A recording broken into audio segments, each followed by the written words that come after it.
All right, today we have Ravi Polishetty, founder and CEO of Texas Sparks Construction, a technology driven design build company specializing in commercial real estate development, entitlement, design, permitting, and construction management. Ravi has been involved in numerous commercial projects and understands the entire development lifecycle from land acquisition to project completion. Welcome, Ravi. Thank you, Stephanie.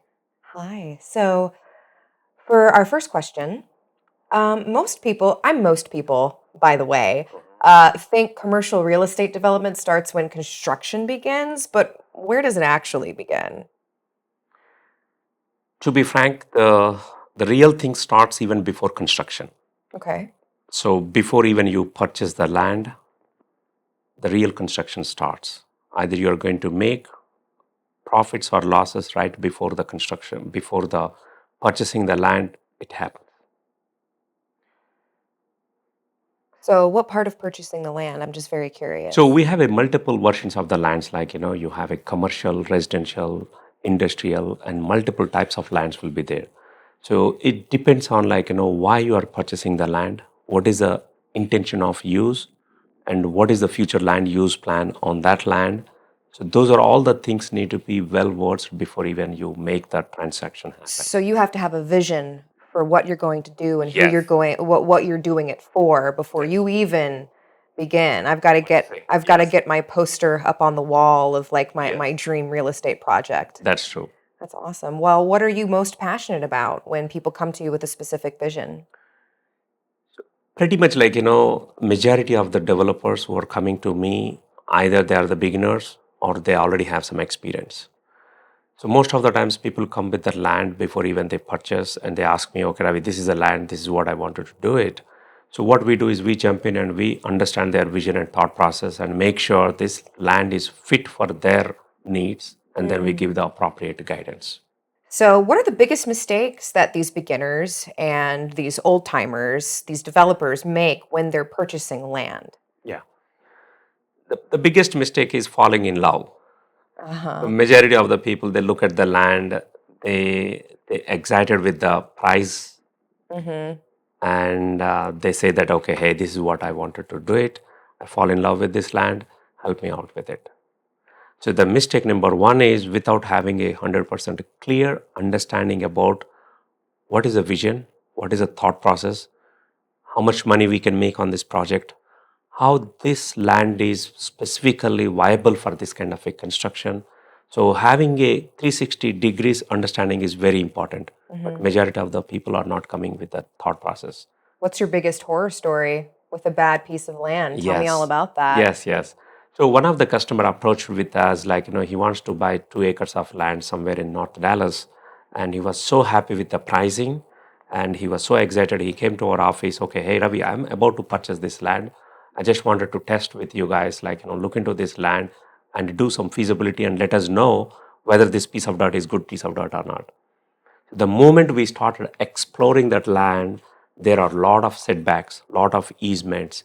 The city is insisting a lot of turn lanes, and the building depth is too narrow. So, considering all those things, there's no way he can make any money on this commercial construction. Then we have to put everything with all the proofs and with all the facts that what city is really giving hard time on the entitlements and everything, easements, setbacks. So then they realized, oh no, this is not the right project for us, and they exited. Oh man. So the little money they spent on this feasibility helped them almost millions of dollars worth of. Got it. So do people fall in love with the price or do they fall in love with the location? What was this First thing guy is price. price? First thing is price. I know when I get on Zillow and I look at all the cheap homes, I get real excited when I see a house is $30,000, but Yes, then you find out why it's $30,000. And exactly. even these highly experienced developers, they kind of fall in love with the same things. Absolutely. That's a greediness in the, even sometimes I do. Yeah. But luckily, when we have a strong design build company on our backside, Hmm. so we will not make those mistakes. Right. Sometimes you do find some good piece of dirt on the good price, but it's very rare. But once you get it, you need to grab it. Do you have a love story? Do you have a Yes, piece of land that where you were like, yes, yes, I do have one nice, interesting story. This is land is in Sherman, next to Texas Instruments. love Sherman. Yes, so there's a $34 billion a huge chip manufacturing company development is going over there. I got to my attention from one of my real well-known agent. Hey Ravi, this is our land. This is in Sherman. Are you interested? Then I said, okay, yeah, I'm interested. I went and I saw the seller, and he told me only one thing. I'm going to give you only 3 days time for the feasibility. You have to deposit $1 million. Oh my God. After 3 days, if you decide no, your $1 million is gone. And you said yes? I said yes. And And then he asked me only one thing. Ravi, let me know if this $1 million will change your life, then I don't want you to get into this deal. This is serious deal. I said, yeah. okay, don't worry. 3 days I have time. That's good enough. The reason why I was so confident those 3 days was because the background and experience that I have already in engineering, entitlement, looking at the land, looking at all the survey and what are all the pain points and pitfalls with that land. 3 days is good enough with the support of all the civil engineers. So we got into the contract. Within 2 days, we realized, okay, yes, this is a good piece of dirt. And at the end of the third, I told him, yes, I'm in the game. Then the story did not stop there. So he gave me another heartbroken statement. You have to close this land in 2 weeks. Oh, wow. That I never done in my life. And that's a huge piece of dirt. I said, okay, I need to think about it. Within 1.5 hours, I said, okay, I'm going to close this land in 2 weeks. But we closed it in 10 days. It's not 14 days, just 10 days we Just closed 10 the land. days. You didn't need the full 2 weeks. You were like, I'm on it. Exactly. That's awesome. Yes, so that is because of the confidence. It's not just a piece of the dirt, not the entitlements, not what we can do on the site. You have to think about what is happening around the site. So there is a billion-dollar company is expanding, and there is a huge potential growth in the Sherman. So considering all those factors, we decided, okay, let's move on. So, what is like price aside, when before you're buying land, what does everybody need to evaluate? But what made you fall in love with that piece of land? Yes. So what I do is, this is a pretty common mistakes people are doing, but what I recommend anybody to do is, it's not just the land, it's not just price. There are so many things need to be looked into it. Number one is entitlements process. What is this land is zoned for? What is the future land use plan on this land decided by the city or county? And what you are planning to do it? Whether you can change the zoning easily or not. What is the entitlement process? What is the permitting process? So can I stop you there? Because Sure. Ravi, I'm just a normal person off the streets. I don't know anything about real estate. And maybe one of our listeners is also a normal person off the streets. When I think entitlement, I think, I'm entitled to do something. It's The a same thing. verb, but you're describing it as a noun. So describe, what is an entitlement to Yes, the in real entitlement estate? means, like, for example, you're buying a piece of dirt and you wanted to do RV park. Okay. But the city is entitled for only to do residential or commercial. And you're trying to change it to RV park. So that is changing the zoning process. And entitlement process is also tied up with the zoning process, whether this RV park can be done or not. It's entitled for doing the commercial and residential, but you're trying to change something different. Okay. So that is what exactly it's meant for. So that is a process. Once you purchase the land, you need to hire the civil engineer and they will look into it. They'll prepare the concept plan and take it to the P&Z. And from the P&Z, it goes to the staff. From the staff, it goes to the council. So this entitlement is a one process. So coming back to your question, so you need to understand what are the major setbacks on the land. Easements, like, easements means, like, what kind of easements? Do we have any floodplain easements? Do we have overhead electrical easements, underground gas line easements, and setbacks? And what is the yield that you are going to get on the land? And doing the market analysis. For example, you are buying 100 acres of land, you want to do mixed use, commercial and residential. So you need to understand for residential, what is the absorption rate? How many builders are there? What is the demand supply? And do the complete market study. Similarly, you want to do commercial, do the market study. So the market study is one of the very important piece of component. And apart from that, you need to bring some construction crew, look at the data, look at the land, look at the survey, look at the topo, and do make sure like, okay, hey, this land is viable for construction, or is it is going to take so much money to do the land development. And then you do the profit and loss analysis. What is your return on investment? What is your IRR? How much money you are going to make? So do 360 degrees value research and then make a final. You make it sound so easy. Like it's just like A plus B equals C, right? Like you know all you know everything that goes into everything. And like an equation, like being in math class, it's just if you know how to do it, you can do it. And it's very, very simple. So how do you acquire the skills to make everything make sense? How did you get here? It's experience. So for me, I learned in a very hard way. Sometimes I buy the bad piece of dirt and immediately I realize, okay, no, this is not the right piece of the dirt. So sometimes I buy best piece of the land, but I realized only after I purchase and after I doing all the feasibility study. So it comes with experience. Or you should have a strong design build team on your side as soon as you buy the land, before even you purchase the land, bring them into the discussions and they'll help you out. Who do I need to bring into the discussions? Your client, Sparks Texas Construction. Sparks. There it Yes. is. There it is. Yes. So basically, I started this company for myself. We do buy a lot of land and we do construction, right? So then I later realized a lot of people were approaching me. I bought this land, but I don't know what to do. I bought this land, then later I realized this land is not really worth for me. So that's when I decided, okay, let me go ahead and start educating. And we started the design build services for outsiders. That means if you are planning to buy a piece of dirt, before even you place the contract, you can reach us. You can let us know, okay, hey, this is the land we are purchasing. What is your thought process? We'll give you a high level idea. And if everything looks good, they sign the contract and we sign the contract with the customer for comprehensive feasibility study. Whatever I told right now, all those things, entitlement, zoning, setbacks, easements, market study, financial pro forma, construction budget, everything we do in comprehensive feasibility study.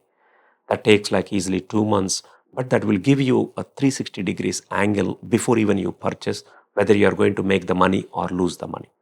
Got it. So that is called comprehensive feasibility study. Exclusively we introduced for the developers. They don't have the time. They don't need to go to surveyor. They don't need to go to civil engineer. They don't need to go to the city. All these headaches.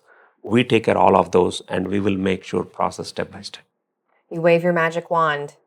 Exactly. And you got it all together Yes. for them, Yes. which I imagine saves them a lot of time and a lot of money that you are specialists. Yes, you're absolutely right. It saves a lot of money, lot of time.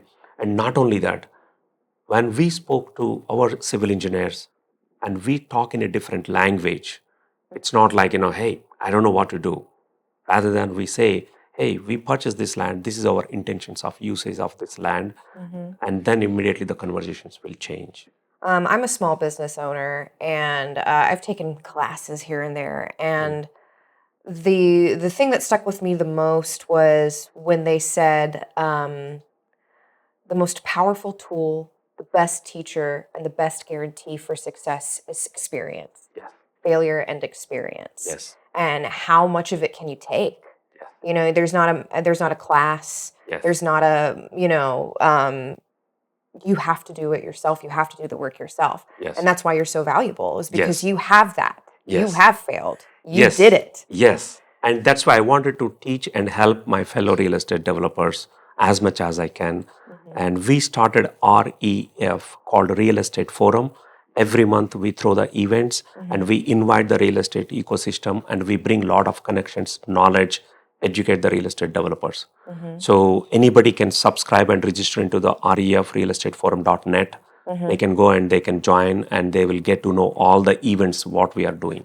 And how will their lives change if they join your group, REF? The same thing what you said is like, experience is very important. There are only two options. One is you want to gain the experience over the period of 5 to 10 years by losing so much money and time, or meet the experts, understand their pain points and learn from them. Because 10 years ago, 12 years ago, I was not even know that there are some people who can guide in this direction. So I need to just rely on friends and family. So right now we are exploring and bringing a lot of knowledge, keynote speakers, webinars, sessions, bringing the cities, counties into those meetings, truly, truly helping so many people. That's what I admire about you, Ravi. There are so many people in different industries. Like I'm a florist, and there's a attitude of like we have to guard our trade secrets. You know, we are not connected to each other. We don't Yes. speak to each other. We don't mess with each other. It's you figure it out the hard way, kid. But I really appreciate Ravi. What I admire about you is that you value community Yes. and you put other people before perhaps even your own self-interest, right? You Yes. don't want the next kid on the block to necessarily put you out of business, but you do want your community to succeed. Exactly. And so you have decided to start REF because you have conviction for how you add to your community and how you support your community and how you make the world a better place by offering people mentorship. And I Exactly. think that's really unique. Yes, because I learned the lessons in very hard way, and I know I have a good amount of business in my hands. I don't need to be greedy like, okay, hey, I want to take all the jobs, all the contracts. So let's help others. And eventually, I strongly believe in karma returns. You do the good and you get the good. I love that. I heard a rumor that by 2070, DFW is going to be the biggest metroplex in the world. There's no doubt. The reason is, there's no doubt. The reason is because the Texas is one of the largest state from the land perspective. So if you compare like a lot of other states, like they don't have so much land. So Yeah. here we have the land. It is centrally located, and there are a lot of employment opportunities are coming. And I truly appreciate all the pretty much majority of the mayors and councilmen that are taking the new positions. They want to bring the growth into this respective cities and counties. Yeah. So no doubt. And Texas Sparks' fingerprint is here Yes. on making that history for Yes, DFW. we are very much focusing only in Texas right now. Yeah. So, do you have a story about a property that you got this close to saying yes to, but you walked away? Yes, we do have multiple projects. Uh, I think this is in Austin. We were about to close. It's like 2-3 weeks away for closing, and we were doing a lot of more market study and feasibility study. We have done enough feasibility study, but that land is specifically based out of the surroundings also. So we were seeing a lot of opposition from the neighborhoods. We wanted to put the commercial, but they want the residential. So we decided, no, we don't want to get into this land. What if all these neighbors oppose and P&Z meeting says no, then there is no value of that land, and we stepped out. You know, I found it interesting to learn that most cities and most infrastructures originally they had mixed zoning for real estate, right? Where it's like if you're going to build something commercial, you also have to make it residential. Yes. But I've seen, especially in DFW specifically, we've moved away from doing a mix of that, and either it's residential or it's commercial. So what do you know why we've veered away from mixing residential with commercial? Because it's technically better for the community. Yes. No, it's not completely gone away. It depends on the land size. Okay, if you just have a 10 acres of the land, it doesn't make any sense to put the mixed use. But if you have a more than 50 acres of the land, always cities and counties encourage mixed use development. The main roads, main arterial roads will be the commercial, and inside would be the residential. Is the plumbing for that complicated? I'm just curious. The way how the cities and counties get the money based out of the commercial majorly, right? The sales tax, commercial tax. So that's the incentive, the That's the commercial incentives. part, not the residential part. Yeah, not that much residential. That's why most of the cities and counties wants to bring as much as employment and commercial space.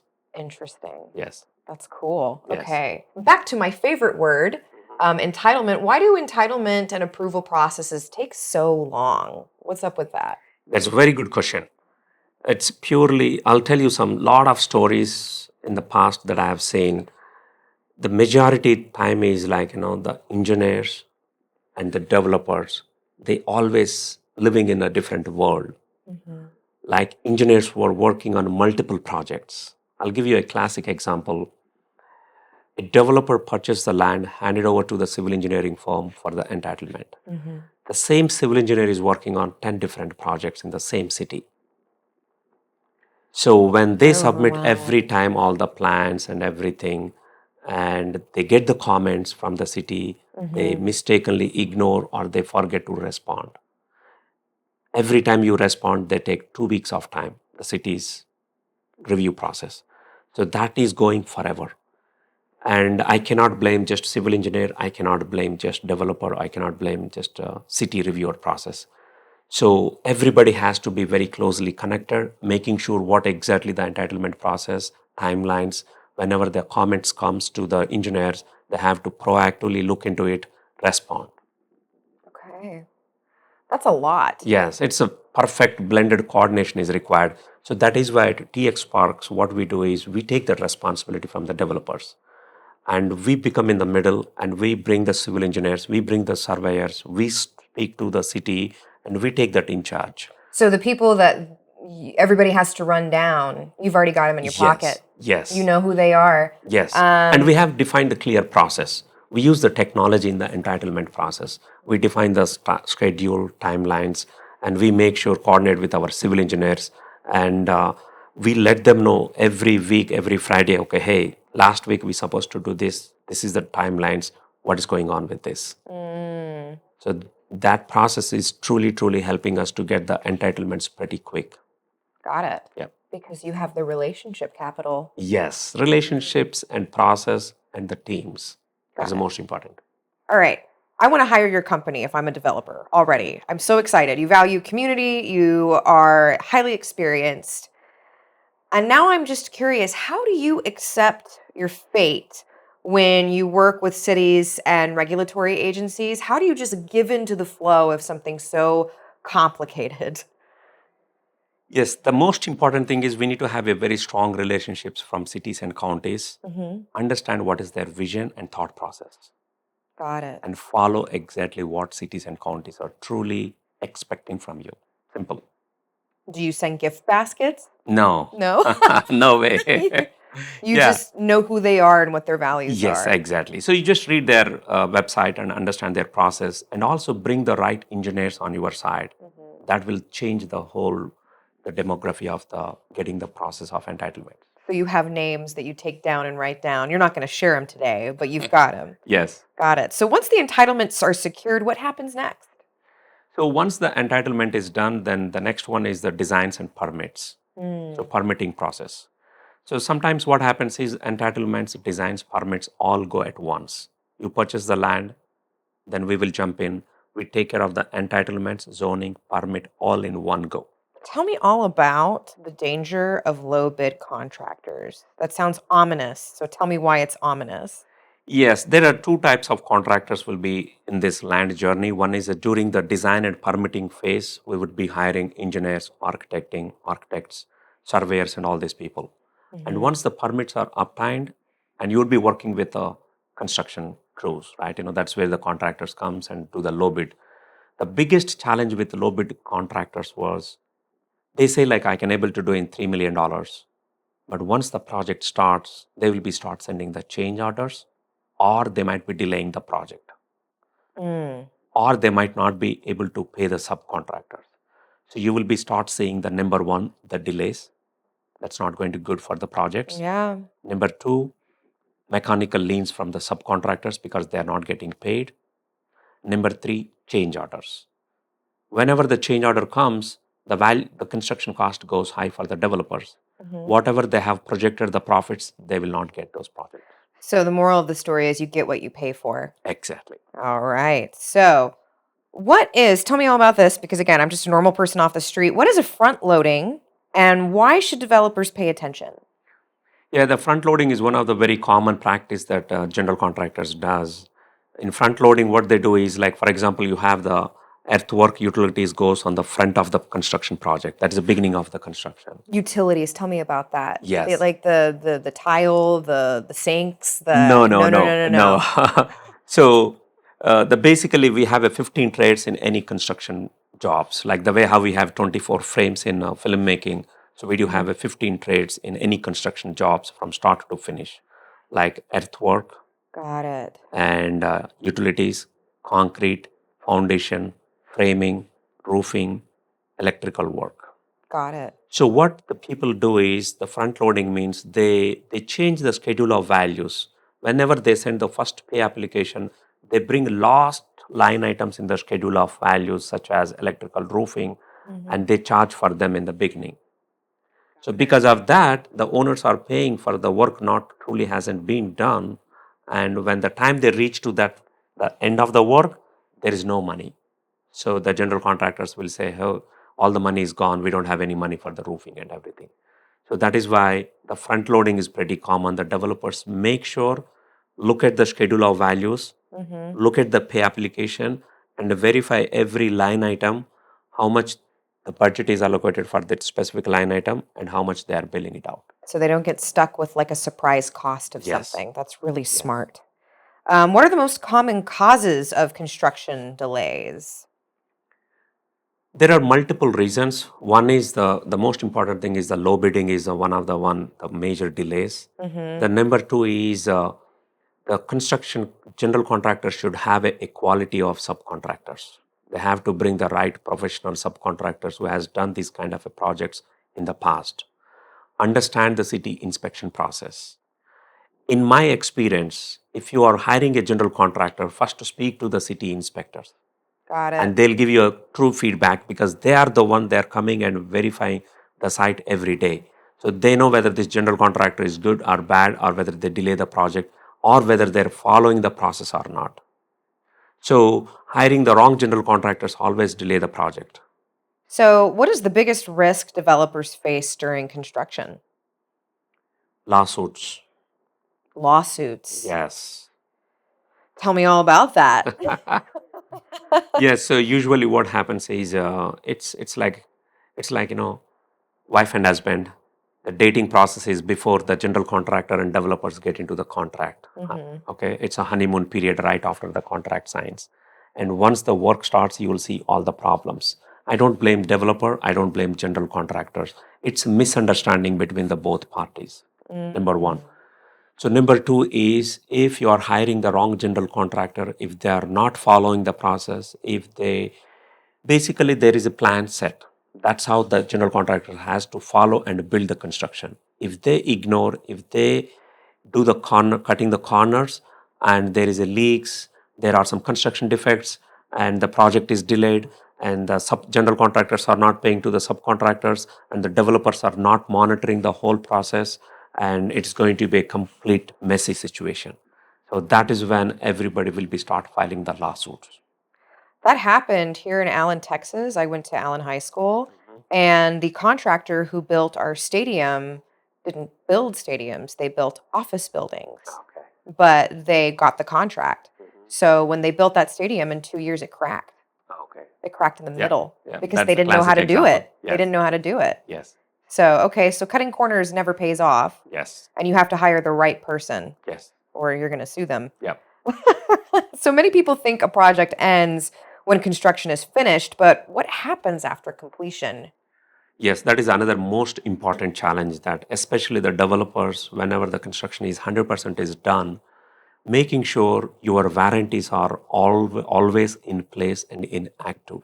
And you have to make sure protect first 1 year your tenants are not damaging any of the roof, any of the exterior.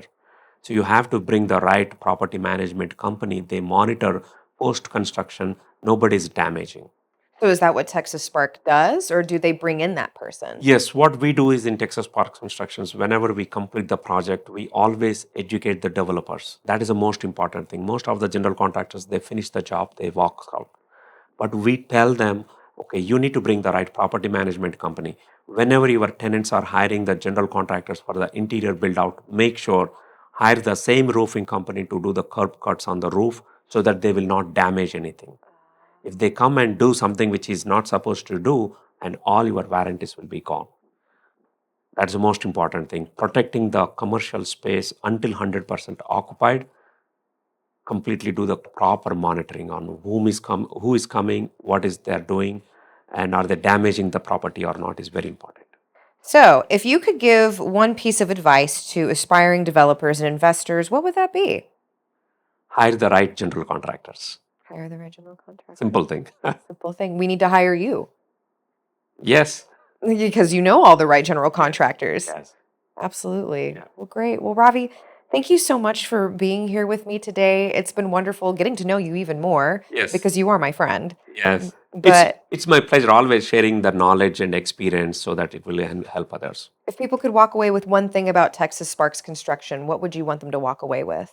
Trustworthy and transparency. That's powerful. Yes. All right. Well, thank you guys. Thank you.